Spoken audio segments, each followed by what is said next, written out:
Traffic વ્યવસ્થામાં મોટા ફેરફારના સંકેતો સામે આવી રહ્યા છે। અમદાવાદમાં ટ્રાફિકને લઈને મોટા નિર્ણયો લેવામાં આવી શકે છે। એસજી હાઈવે અને રિંગ રોડના કટ બંધ કરવાની તૈયારીઓ ચાલી રહી છે। મુસાફરીના સમય 20 થી 30 મિનિટ હવે વધશે। ટ્રાફિક અને અકસ્માતનો ઘટાડવા માટે તંત્ર ખાસ આ એક્શન પ્લાન ઘડી રહ્યું હોય તે પ્રકારની માહિતી।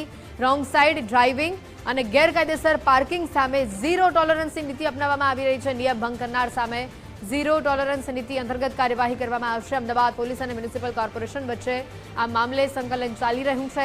હાલ આ ફેરફાર અંગે અંતિમ નિર્ણય લેવાનો હજી બાકી છે। અમદાવાદના પશ્ચિમ વિસ્તારમાં પીક અવર્સ દરમિયાન સૌથી વધારે ટ્રાફિકની સમસ્યા જોવા મળતી હોય છે।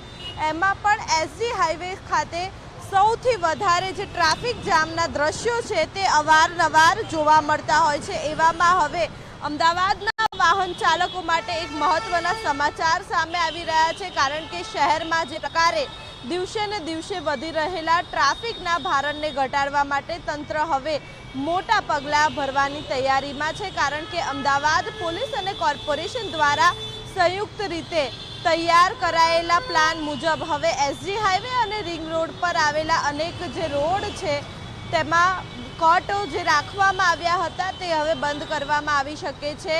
શહેરના લગભગ 70 કિલોમીટર લાંબા રિંગ રોડ પર આવેલા 40 જેટલા કટમાંથી કેટલાક જે કટ છે તે ટ્રાફિકની સ્થિતિને ધ્યાનમાં રાખીને બંધ કરવાનો જે વિચાર છે તે ચાલી રહ્યો છે। જો કે આ નિર્ણય અમલમાં આવશે તો ઘણા વાહન ચાલકોને પોતાના ગંતવ્ય સ્થળ સુધી પહોંચવા માટે જે લાંબો રસ્તો છે તે અપનાવવો પડી શકે છે, જેના કારણે મુસાફરીનો જે સમય છે તે અંદાજે 20 થી 30 મિનિટ જેટલો વધી શકે છે। બીજી તરફ હાલ ઘણા એવા સ્થળો છે કે ત્યાંના જે રોડ કટના કારણે જે ટ્રાફિક જામ, વાહનોની અવ્યવસ્થિત અવરજવર અને અકસ્માતોના જે બનાવો છે તેમાં વધારો જોવા મળે છે અને કટ બંધ થવાથી ટ્રાફિક વધુ સુવ્યવસ્થિત બનશે અને વાહનોનો પણ પ્રવાહ સરળતાથી આગળ વધી શકે તે પ્રકારનું આયોજન કરવામાં આવશે। આ સાથે જ ટ્રાફિકના નિયમોના કડક અમલ માટે જે ઝીરો ટોલરન્સ અભિયાન પણ શરૂ કરવાની જે તૈયારીઓ છે તે ચાલી રહી છે, જેમાં રોંગ સાઇડ ડ્રાઇવિંગ, ગેરકાયદેસર પાર્કિંગ, ટ્રાફિક સિગ્નલોનો ભંગ અને અન્ય નિયમોના ઉલ્લંઘન સામે જે કડક કાર્યવાહી છે તે કરવામાં આવશે। હાલ આ યોજના અંગે અંતિમ જે નિર્ણય છે તે નિર્ણય અંગે જે વિચારણા છે તે ચાલી રહી છે, ત્યારે જોવાનું એ રહેશે કે હવે તંત્ર દ્વારા ક્યારે આ પ્રકારનો જે નિર્ણય છે તે અમલમાં લેવામાં આવશે અને ક્યારે અમદાવાદીઓને હવે આ ભારે ટ્રાફિકમાંથી મુક્તિ મળશે।